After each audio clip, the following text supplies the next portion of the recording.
ويا مساء الخير ويا مساء المحبة والسلام. كيفكن أصدقائي؟ إن شاء الله تكونوا بخير. أتمنى لكم الصحة والعافية والاستقرار وراحة البال يا رب. اليوم جايتكم بفيديو جديد. بحب لكم أهلا وسهلا فيكم انتو كل مين انضم جديد على القناة، ويلا مع بعض نحضر الفيديو سوا سوا.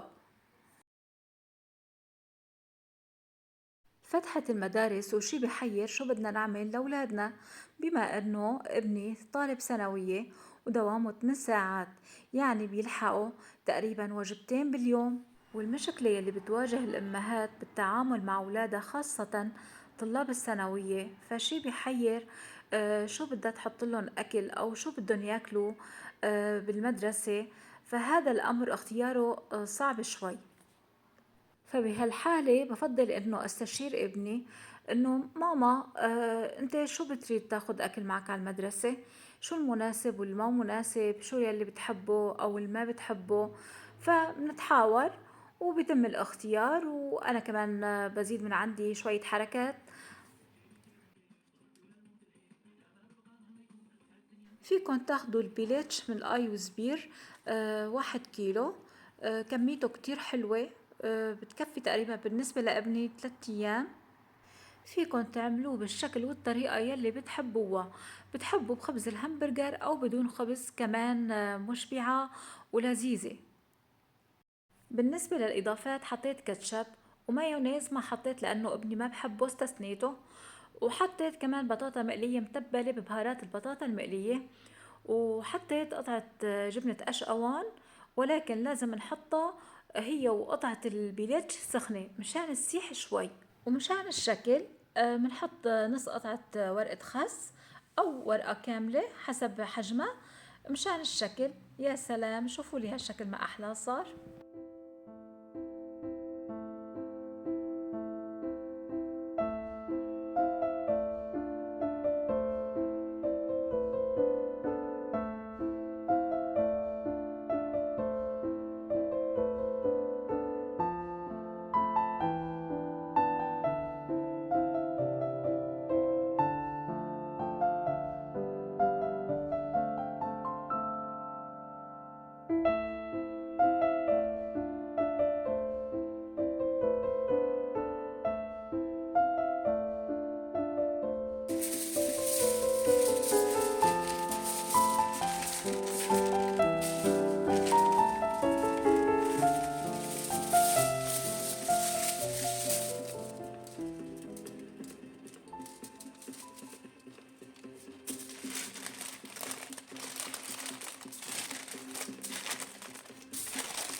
ومشان ما تتفرفط وتضل متماسكة ومحافظين على سخونتها منلفها مثل ما شفتوا بورق الزبدة وبعدين ورق الألمنيوم.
يعني ما بخفي عنكم انه شغلة لبكة، بس بتعرفوا ايش عم ياكل ابنك، ومهما كان اسعار السوق صايرة اضعاف مضاعفة عن البيت، وعلى شو ما بعرف.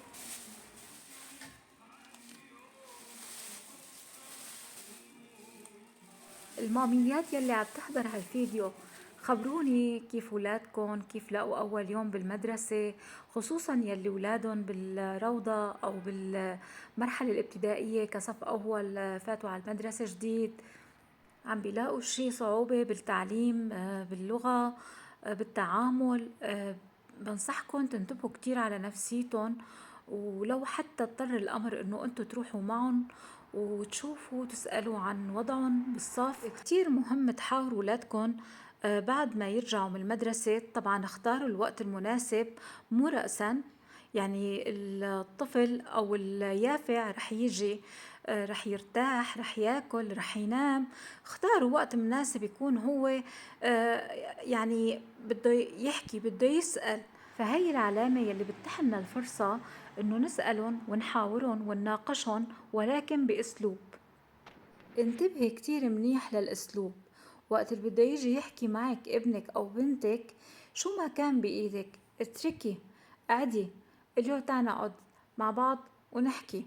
حابة أحكي معك، سمعني صوتك، شو عم بتواجه، كيف مبسوط بالمدرسة. حتى لا تقولي له كيف عم بيعاملوك، لا، قولي له كيف مبسوط بالمدرسة، كيف عم تفهم الدروس منيح.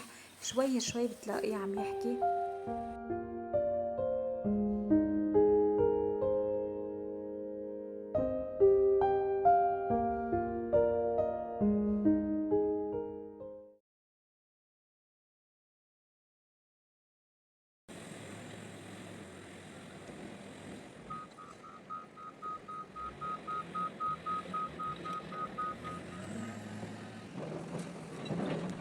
حبيت أصور لكم فيديو بهاللقطات الحلوة، بتذكرني بأيام الطفولة لأولادي وقت اللي كنت أشتري لهم ألعاب، بالذات الذكور يلي عندي.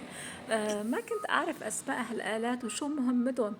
وقت اللي شفت شو عم بيصير قدام بيتي، فذكرت يا الله قد إيه كنا نشتري هيك مجموعات، التراكس والهي اللي بتمهد، شو اسمها، البترك البحص.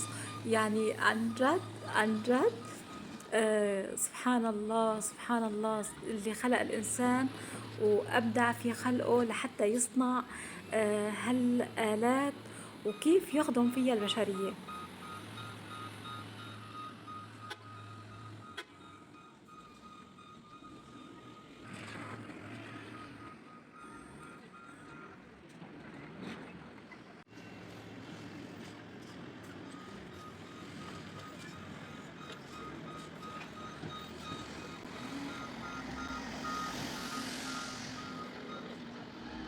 بحب اتفرج على هيك اعمال التصليح والصيانة، وهيك اشياء نحن ما معتادين نشوفها الصراحة، انه بمنهاج المدرسة او ببيوتنا.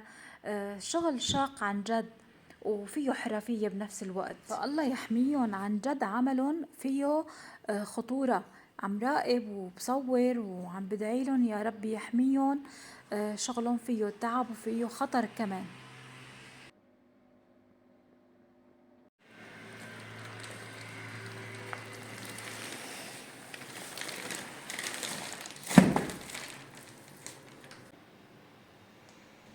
وهلأ صار وقت افتح الهدايا اللي اجتني من اختي حبيبة قلبي، القريبة البعيدة، يلي بروحها موجودة معي على طول. فحبت تهديني هالهدية بمناسبة انتقالي لبيتي الجديد. تفاجأت الصراحة، مفاجأة كانت كتير حلوة. فما قلت لها ولا شي ولا أبدا، ما بحس إلا الجوفن ليك بدق لنا تليفون بيقول إنه في باسمكم يعني كارجو، تعوا استلموه. وقال بنشوف، الله يعطيها العافية. 5 فرشات ضغط مثل ما عم بتشوفوا، بعتت لي اياهم، بتشكرها من قلبي. طبعا تشكرتها انا على الخاص كتير، وبالفيديو كمان بتشكرها. هذا الفيديو رح يبقى ذكرى مو اكثر.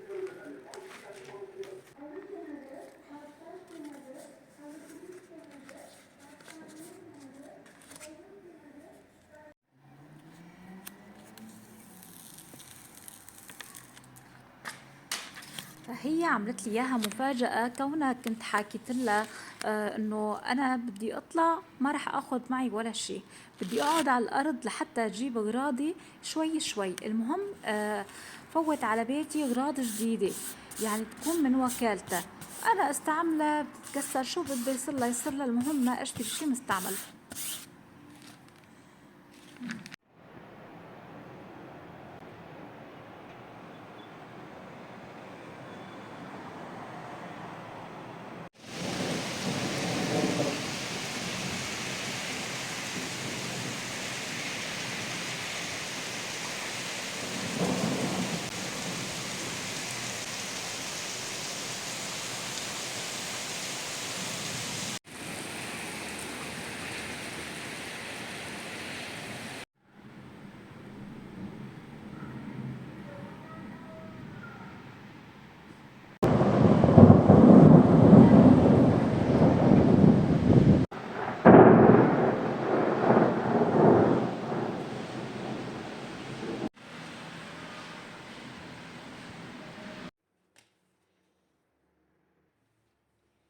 واخيرا تحقق حلم من احلام حياتي، اللي هو كتير كتير بسيط ولكن بيعني لي كتير، بغير من مزاجي كتير مو شوي.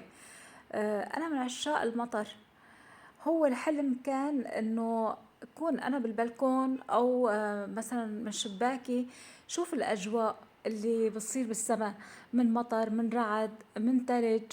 فالحمد لله رب العالمين، يا رب أشكر الله إنه شفت المطر وأخيرا وهالأجواء الحلوة الشتوية.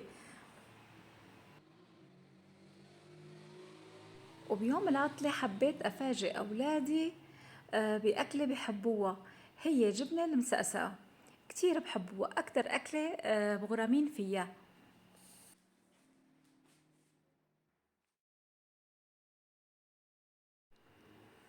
بنصحكن تجربوا هالطريقة كتير سهلة.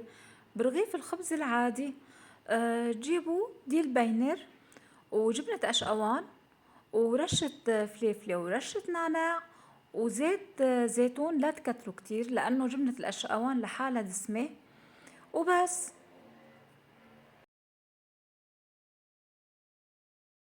ولهون أصدقائي وصلنا لنهاية الفيديو، رح سجل آخر صوت. بحب أتشكركم من كل قلبي إذا وصلتوا معي لهون، ولا تنسوا تحطوا لايك وشير وسبسكرايب وتخبروا أصدقائكم عن القناة. انتظروني مع فيديو جديد، وهلأ بقلكن سلام.